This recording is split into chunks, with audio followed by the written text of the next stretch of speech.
Ano ito, rice cooker na to. Ito na yan.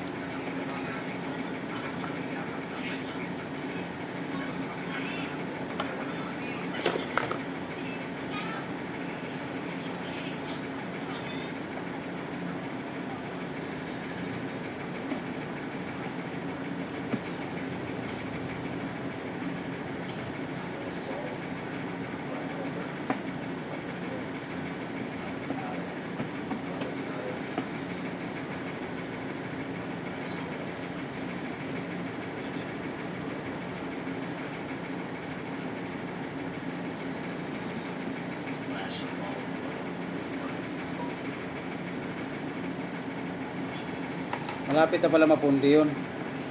Malapit na mapundi. Kasi ito, Oo. Ayan, subukan natin.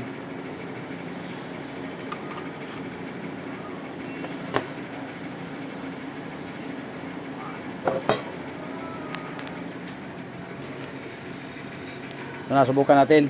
Naka-off siya. Lagyan natin ng tubig na konti. Salang natin.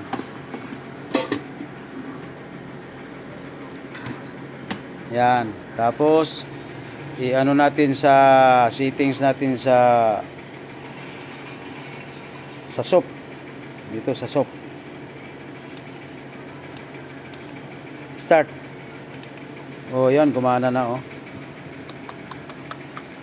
Gumana na siya.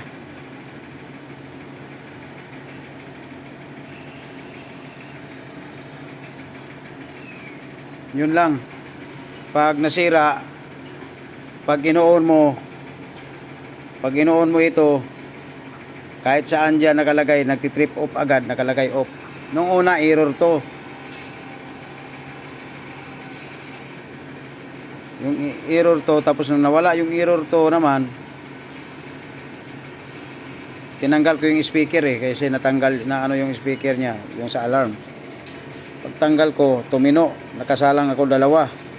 Tapos yun nangyari, pag inoon mo, nag-o-off na kaagad diretso, off. Kaya subukan namin ito. Ito lang pinalitan ko, ito lang kapasitor. Dalawa yung kapasitor magkatabi nito Itong 0.68 275 volts. Pag on mo, nag-off agad, automatic ito na palitan mo. Sure na yan. Sure na yan, mga kateknisyan.